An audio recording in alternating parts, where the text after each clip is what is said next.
사람은 누구나 희망적이고 긍정적인 말을 좋아합니다.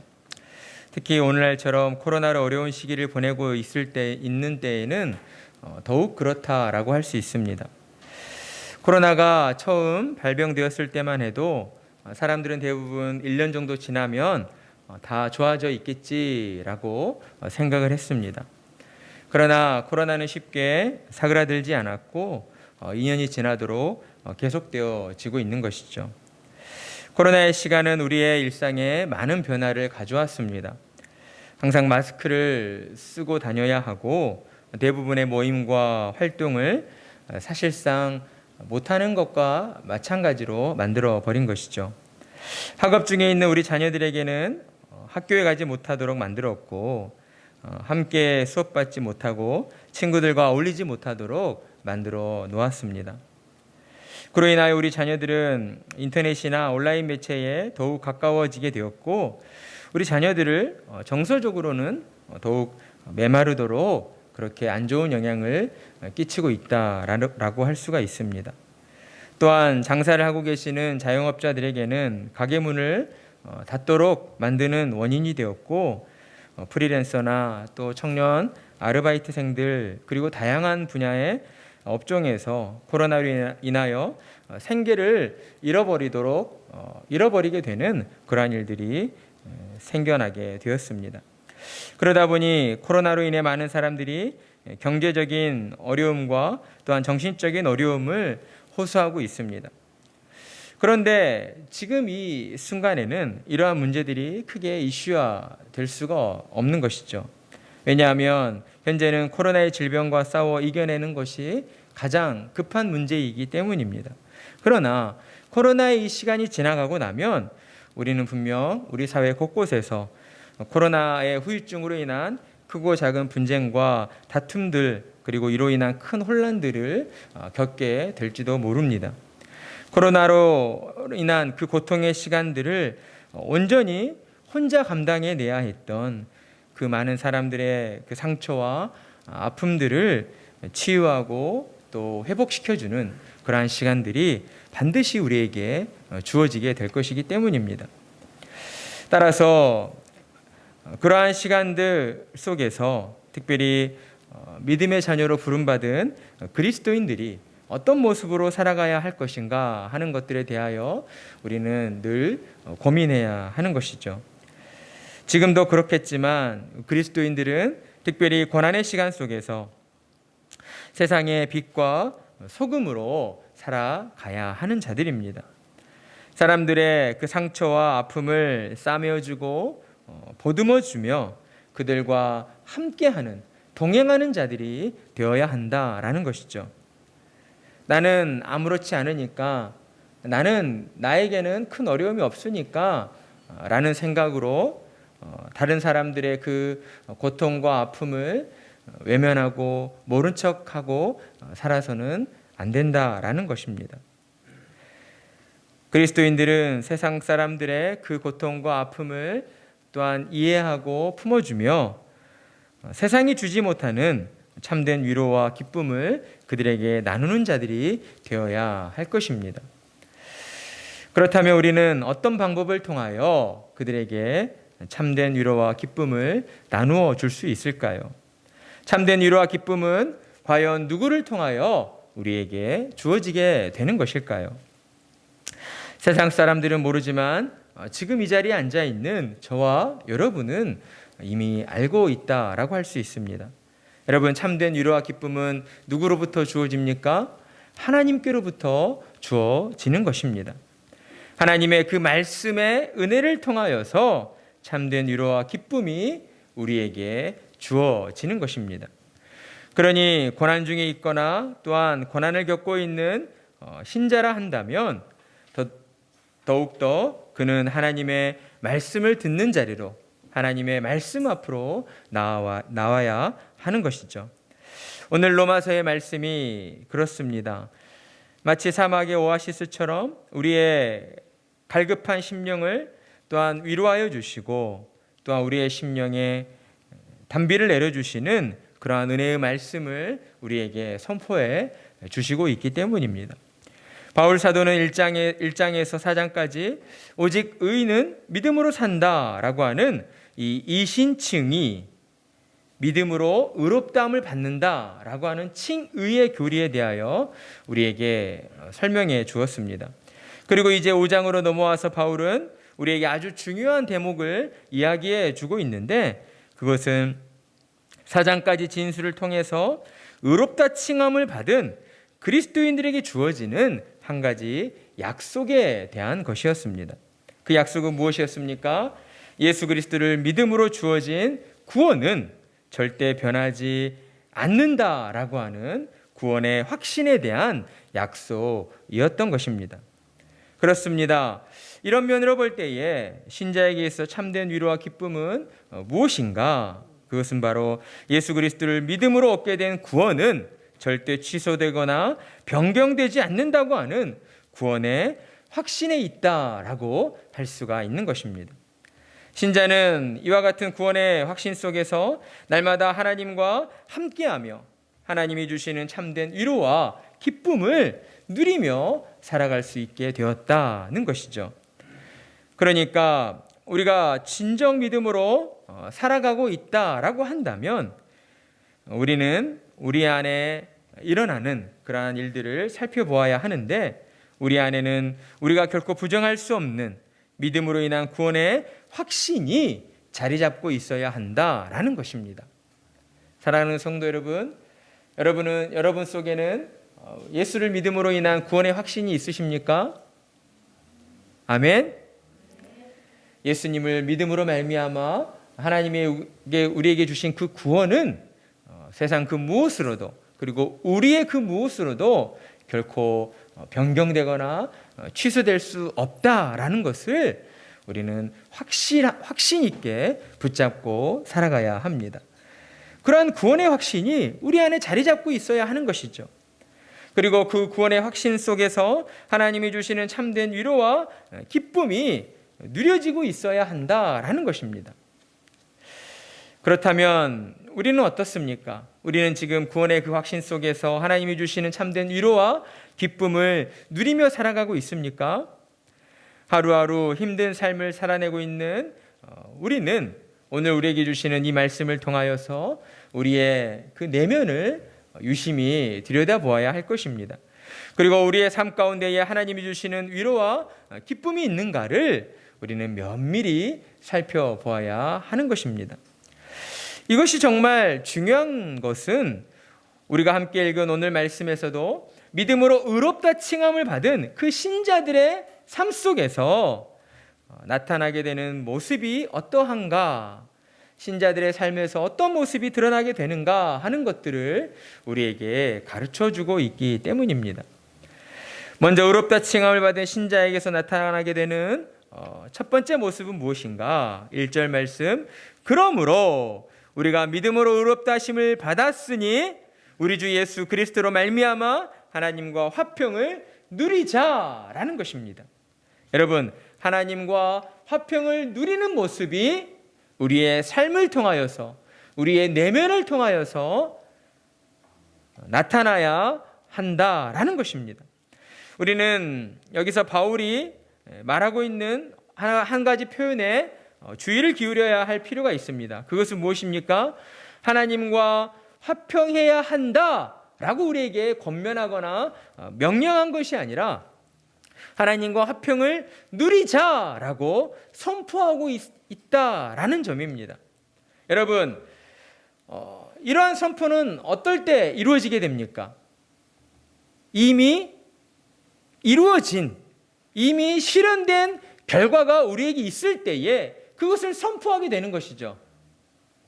이렇게 합시다 라가 아니라 이미 우리에게 주어졌으니 우리가 그것을 누리며 삽시다, 이런 의미로 선포하고 있다라는 것입니다. 그런데 여러분, 죄로 타락한 인간이 하나님과 화평을 누릴 수가 있습니까? 그럴 수가 없습니다.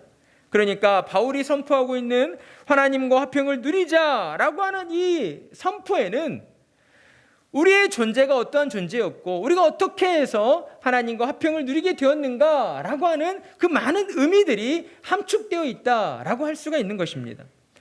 에베소서 2장 3절의 말씀을 보면 전에는 우리도 다 그 가운데에서 우리 육체의 욕심을 따라 지내며 육체와 마음에 원하는 것을 하여 다른 이들과 같이, 믿지 않는 사람들과 같이 본질상 진노의 자녀이었더니 라고 고백하고 있습니다. 그러니까 사실 지금 이 자리에서 하나님을 예배하고 있는 우리들도 이전의 모습은 어땠다고요? 믿지 않는 사람들과 같은 본질상 진노의 자녀였다라는 것입니다. 본질상 진노의 자녀라는 것은 무엇을 의미합니까? 본질이라는 것은 그 가장 어떤 존재의 기초를 이루는 것이잖아요. 그 기초가 되는 것 자체가 어때요? 하나님 앞에서 진노를 일으키는 존재였다라는 것입니다. 그러니까 인간이라고 하는 존재는 죄로 타락하여서 하나님 앞에서 하나님의 진노를 불러일으킬 수밖에 없는 존재예요. 사람이 존재하는 그 자체만으로 하나님이 진노하시게 되어 있어요. 그런데 그런 존재가 어떻게 해서 하나님과 화평을 누릴 수 있게 되었는가? 그것은 바로 하나님의 아들이신 독생자 예수 그리스도로 말미암아 우리가 하나님과 화평을 누리게 되었다라는 것입니다. 바울은 이 사실을 자기 자신이 직접 체험한 사람이었어요.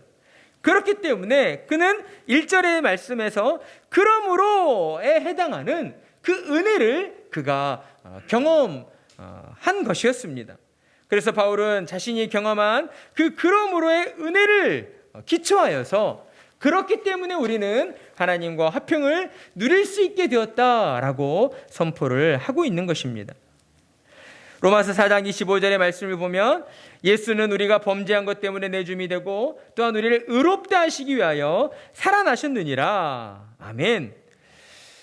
바울은 본래 어떤 사람이었습니까? 우리가 성경을 통해 잘 알고 있듯이 바울은 본래 철저한 유대교인이었어요. 바리새인이었어요. 그는 분명 구약 성경의 하나님을 믿고 그 하나님의 율법에 능통하고 그 율법을 철저히 준행하는 사람이었습니다. 그런데 그 사람 앞에 예수님이 나타나셨고 예수님께서 내가 하나님의 아들이다 라고 이야기를 하는 것이죠. 하나님의 아들인 예수 그리스도를 믿는 자는 구원을 얻게 된다 라는 그런 이야기를 하였습니다. 그런 이야기를 들은 바울의 입장에서는 예수님은 결코 하나님이 보내신 메시아가 아니었으며 예수님은 바울의 입장에서 이교도를 또한 선동하는 그러한 잘못된 나쁜 사람이었다라고 할 수가 있습니다. 그래서 바울은 예수님을 믿는 자들을 이처럼 이교도라 여겼고 그리스도인들을 또한 잡아 죽이는 일들에 앞장을 섰던 사람이었습니다. 그런데 그런 그에게 어떤 변화가 일어났습니까? 그가 예수님을 믿는 자들을 잡기 위하여 다메섹으로 향하던 그 도중에 그 길 가운데에서 바울의 이름을 부르는 예수님을 만나게 되었습니다. 예수님의 부르심 앞에서 그의 영혼은 어때요? 회심하게 되었던 것이죠. 예수님의 만나 주심으로 말미암아 바울의 영혼은 죄악에서 깨어나게 되었고 그로 인하여 예수님을 구주로 믿고 영접함으로 하나님의 은혜 가운데에 예수님께서 하나님의 독생자이시고 하나님이 보내신 메시아라는 사실이 온전히 믿어지게 되었던 것입니다. 그 과정 속에서 바울은 놀라운 사실들을 깨닫게 되었는데 예수님은 하나님이시면서 인간의 몸으로 이 땅에 오셨고 그 예수님께서 오직 죄인 되었던 우리를 위하여 나를 위하여 그 모든 고문과 수치와 그 모든 핍박을 다 감당하시고 십자가 위에 죽으셨다라는 사실이었습니다. 그리고 십자가 위에서 죽으신 예수님께서 다시 부활하셨고 죄인 된 나를 또한 의롭다 하시기 위하여 나에게 영원한 생명을 주시기 위하여 예수님께서 또한 나를 위하여 살아나셨다라는 그 사실을 바울은 온전히 깨닫게 되었습니다. 그 모든 진리들을 깨닫게 되자 바울의 내면에서는 놀라운 변화가 일어나게 되었습니다. 그가 율법 안에 있을 때에는 그의 마음속에서 일어나는 끊임없는 어떤 죄성으로 인해서 그는 매일매일 고통받으며 지내야 했습니다. 하나님이 주신 그 율법을 온전히 지키지 못함으로 인한 죄책감, 자기 스스로를 향한 그 정죄감, 그 마음에서 결코 자유할 수가 없었던 것이죠. 그런데 하나님의 아들이신 예수님께서 자기의 모든 죄를 대신 지시고 십자가 위에 죽으셨고 그로 말미암아 자신의 모든 죄를 깨끗이 덤말하셨다는 것이 온전히 믿게 되어질 때에 바울은 어때요? 진정한 자기 영혼의 자유를 누릴 수 있게 되었던 것입니다. 바울은 예수 그리스도 안에 있을 때에만 비로소 참된 자유와 평강을 누릴 수 있다는 사실을 그가 온전히 경험하게 되었던 것입니다. 그렇기 때문에 바울은 우리 주 예수 그리스도로 말미암아 하나님과 화평을 누리자라고 이렇듯 담대하게 선포하고 있는 것입니다. 그러니 사랑하는 성도 여러분, 우리는 예수 그리스도를 믿는 자들로서 예수님 안에 거하고 있는 자들로서 하나님과의 화평을 누리는 자들로 살아가야 할 것입니다. 우리가 때때로 삶을 살다 보면 어때요? 믿지 않는 자들이 경험하지 못하는 일들을 경험하게 되는데 그것은 무엇인가? 우리가 정말 하나님 앞에서 정직한 자로 살아가고 있는가? 우리가 정말 하나님 앞에서 믿는 자의 모습, 믿는 자로서 믿는 자의 합당한 모습으로 살아가고 있는가라는 그러한 우리 스스로의 그 내면을 들여다보면서 내가 정말 하나님의 사람으로서 바르게 살아가고 있는가 하는 것들을 돌아보게 되는 일들을 경험하게 됩니다. 믿지 않는 사람들에게서는 일어나지 않는 일들입니다. 오직 하나님의 은혜로 믿음을 가진 자들 속에서만 일어나게 되는 일들이에요. 그러나 그런 순간마다 우리가 가져야 할 바른 생각은 무엇입니까? 하나님께서 우리 안에 예수 그리스도를 믿는 믿음을 주셨고 그 믿음으로 예수님과 하나 되게 하셨기 때문에 우리는 예수님으로 말미암아 하나님과 화평을 누리는 자들이 되었다라고 하는 사실입니다. 하나님께서 우리를 늘 화평으로 이끌어 주시고 우리에게 참 자유와 평강을 주시고 그로 말미암아 힘겹고 또 고단한 이 땅의 삶을 살아가고 있는 우리들에게 하나님의 진정한 위로와 또한 기쁨을 누리게 해주신다라고 하는 그 사실을 우리는 늘 잊지 말아야 하는 것입니다. 그리고 두 번째, 또한 이처럼 의롭다 칭함을 받은 신자들에게 나타나는 두 번째의 모습은 무엇인가? 2절의 말씀을 보면 또한 그로 말미암아 우리가 믿음으로 서 있는 이 은혜의 들어감을 얻었으며 하나님의 영광을 바라고 즐거워하느니라. 아멘. 여러분, 하나님의 영광을 바라고 즐거워하는 모습이 바로 의롭다 칭함을 받은 신자된 자의 모습이어야 한다라는 것입니다. 2절의 말씀과 1절의 말씀은 서로 이어져 있다고 할 수 있죠. 하나님과의 화평을 누리는 자가 보여주는 그 결과, 그러니까 2절에 나타나는 하나님의 영광을 바라고 즐거워한다는 것은 결과이고 무엇 때문에 그렇게 하나님의 영광을 바라고 즐거워하게 되는가? 무엇 때문인가요? 1절에 나와 있는 것처럼 하나님과 화평을 누리게 되었기 때문에 하나님과 화평을 누리는 자가 되었기 때문에 어때요? 우리는 이 땅을 사는 동안 하나님의 영광을 바랄 수 있게 되었고 그로 인하여 하나님을 즐거워하는 자로 살아갈 수 있게 되었다라는 것입니다. 따라서 결국 예수 그리스도 안에 있는 자만이 하나님과의 화평을 누리게 된다라고 할 수 있으며 하나님과 화평을 누리는 자만이 하나님의 영광을 바라고 또한 하나님을 즐거워하게 된다라고 할 수가 있는 것입니다. 그렇다면 하나님의 영광을 바라고 즐거워하는 것은 어떤 모습으로 또한 우리에게 나타나게 되는 것인가? 먼저는 우리 신자의 삶이 성령 충만함으로써 예수님을 닮아가는 그 삶의 모습으로 나타나야 한다라는 것입니다. 여러분, 하나님께서 우리에게 막연하게 하나님의 영광을 바라고 즐거워하며 살아야 한다라고 하셨다면 어때요? 우리는 과연 어떻게 하는 것이 하나님의 영광을 바라고 즐거워하는 것인가 도무지 알 수가 없었을 것입니다. 그런데 하나님께서 독생자 예수 그리스도를 이 땅에 보내주셨고, 예수님께서 우리의 모든 죄를 십자가 위에서 도말해 주신 뿐만 아니라 예수님께서 살아계시는 동안 그 삶의 모습을 통하여 신자들의 삶이 어떠한 삶이어야 하는가 하는 것을 우리에게 본보기로 보여주셨다라는 것이죠. 우리 눈에 실체하는 그런 실존의 모습으로 예수님이 그 모든 삶을 살아내셨기 때문에 그것들이 이렇게 또한 성경으로 기록이 되어졌고 우리에게 또한 교훈으로 주어질 수 있게 되었다라는 것입니다.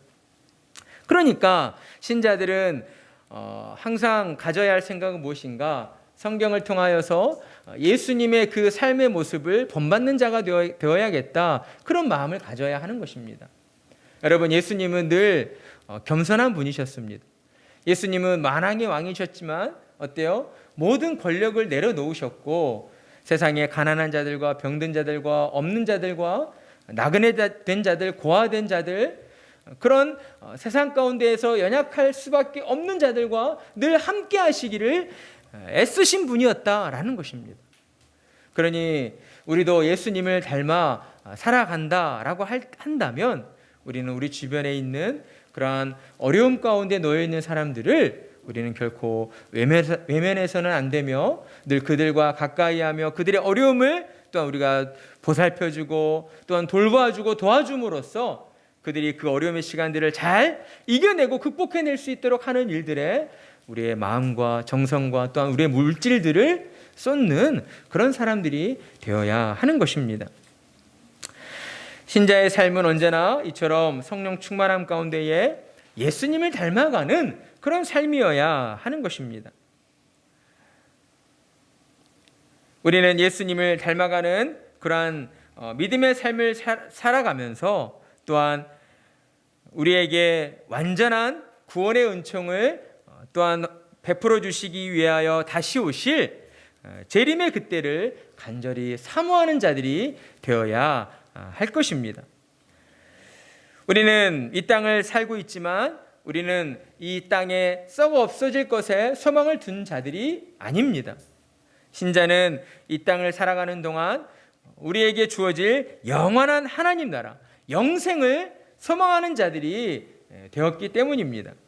그러니 우리는 예수님을 따라 살아가면서 또한 우리 안에 주신 그 영생의 소망을 품고 다시 만날 예수님을 간절한 마음으로 또한 갈망하고 소망하는 자들이 되어야 하는 것입니다. 우리는 예수님을 다시 만나게 될 때에 이 땅을 살아왔던 그 모든 힘든 날들의 모든 것들이 또한 예수님 안에서 보상받게 되어질 것입니다.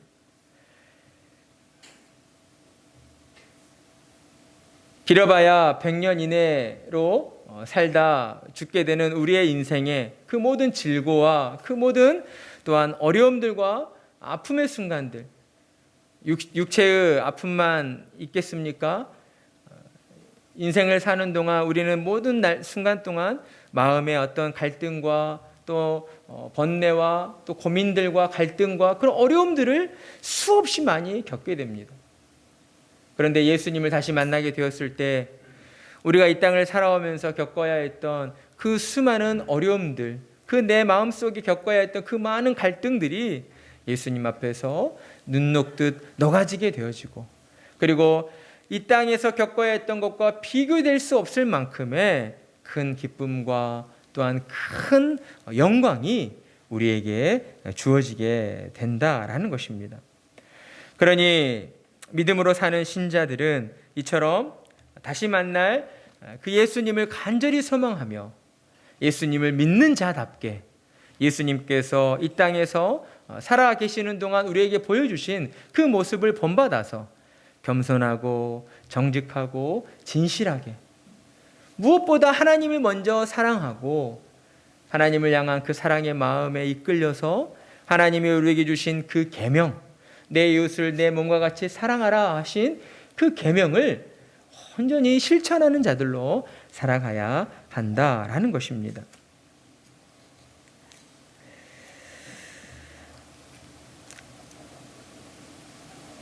오늘의 말씀을 통하여서 우리는 이처럼 우리의 심령이 다시 한번 하나님의 은혜 안에서 또한 영생을 소망하는 천국 소망으로 충만해지는 그러한 은혜의 시간이 되기를 간절한 마음으로 축복합니다. 우리는 1절과 2절의 말씀을 통해서 이처럼 의롭다함을 받은 신자의 삶의 모습에 대하여 함께 살펴보았습니다. 그리스도인은 우리의 삶의 조건이 아니라 오직 예수 그리스도로 말미암아 하나님과 화평을 누리게 되었고 하나님의 영광을 바라고 즐거워하며 살게 되었다라는 것을 우리는 깨닫게 되었습니다.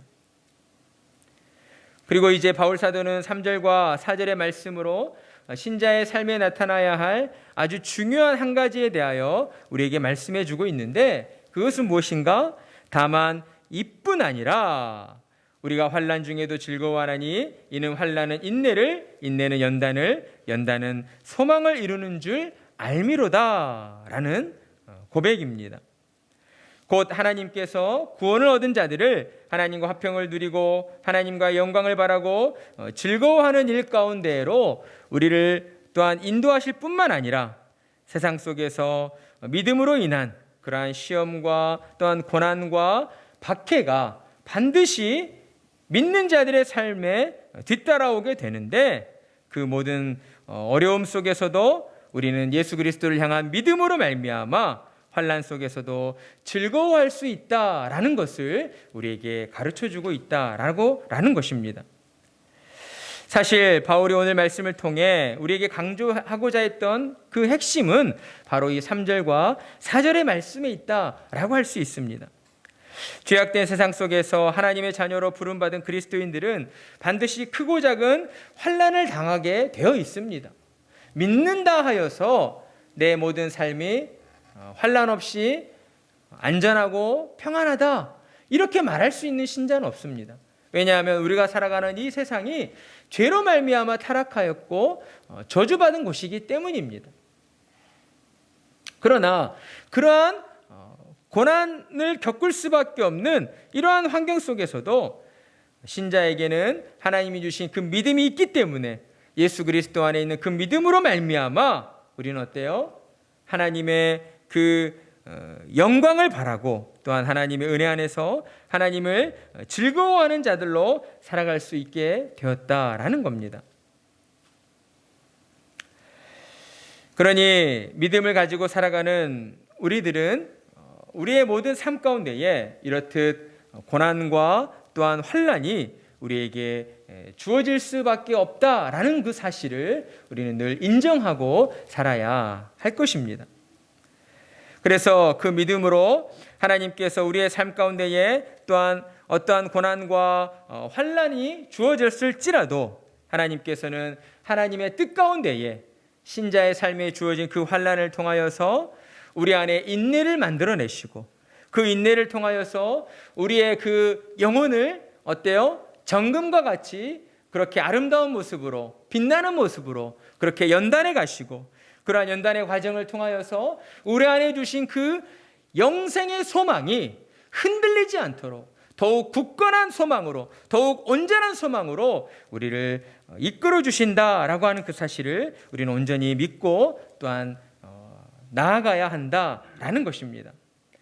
그러니 이 땅의 삶 가운데에서 우리가 가장 먼저 또한 고난과 어려움 속에 가져야 할 바는 무엇인가? 첫 번째 말씀드렸던 것처럼 우리는 어떠한 고난과 또한 환난이 닥쳐올지라도 그 속에서 하나님이 우리에게 주신 예수 그리스도로 말미암은 그 구원의 확신, 그 구원의 확신을 우리는 반드시 붙잡고 나아가야 한다라는 것입니다.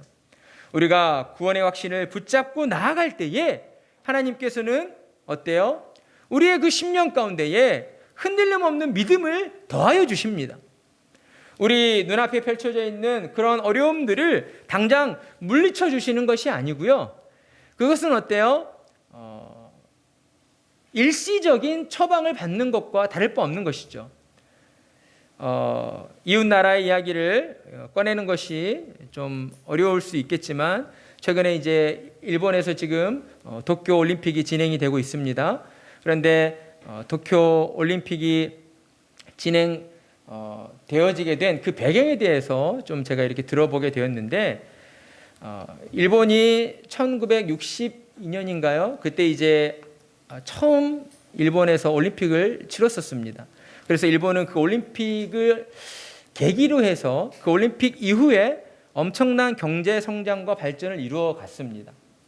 그래서 그 당시에 그 올림픽을 개최하고 경제 성장과 발전을 주도했던 사람이 누구냐? 지금의 올림픽을 개최하도록 만들었던 전 일본의 총리인 아베의 외할아버지였습니다.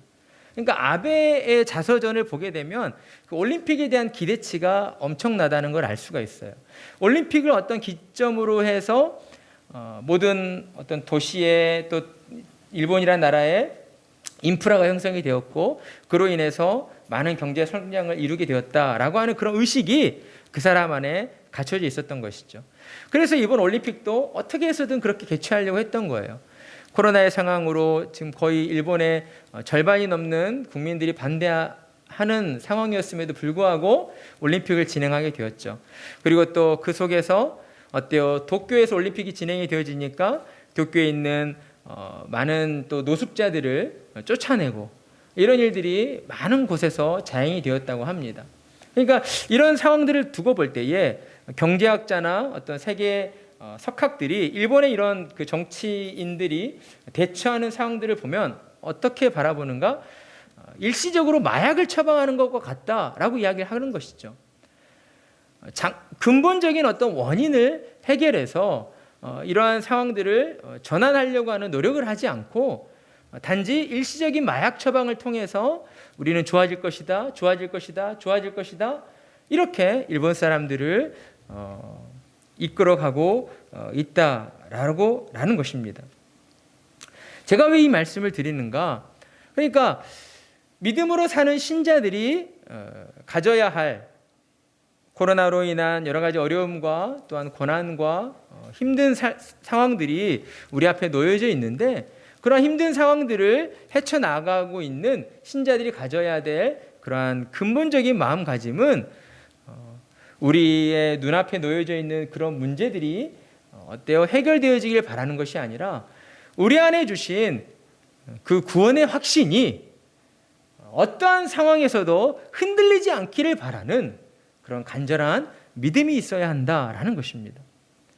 우리가 구원의 확신으로 더욱 충만할 때에 어때요? 우리 안에 있는 그러한 사소한 문제들이 다 해결되어질 수 있다는 것이에요.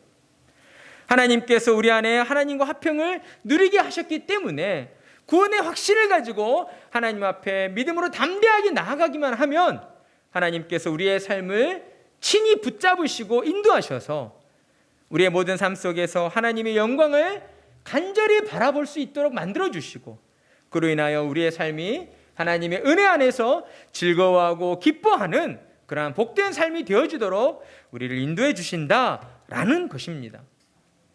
그러니 코로나의 시간들 속에서 힘겨운 하루하루를 보내시고 계시는 우리 성도님들 그리고 우리 자녀들 이러한 어려움 속에 우리가 정말 놓치지 말아야 할 것은 하나님이 나를 사랑하시고 나를 사랑하시는 하나님께서 나에게 예수님을 믿는 믿음을 주셔서 나를 하나님 나라의 백성으로 구원해 주셨다라는 그 마음, 그 생각을 늘 잊지 않고 더욱 그 마음으로 더욱 충만하여서 코로나 이후에 또 우리를 통하여서 하나님께서 어떻게 역사하실까 하는 것들을 더 기대하면서 하나님의 일하심, 하나님의 영광을 위하여 쓰임받기를 또 간절히 소망하며 나아가는 그러한 성도님들이 다 되시기를 간절한 마음으로 축복합니다.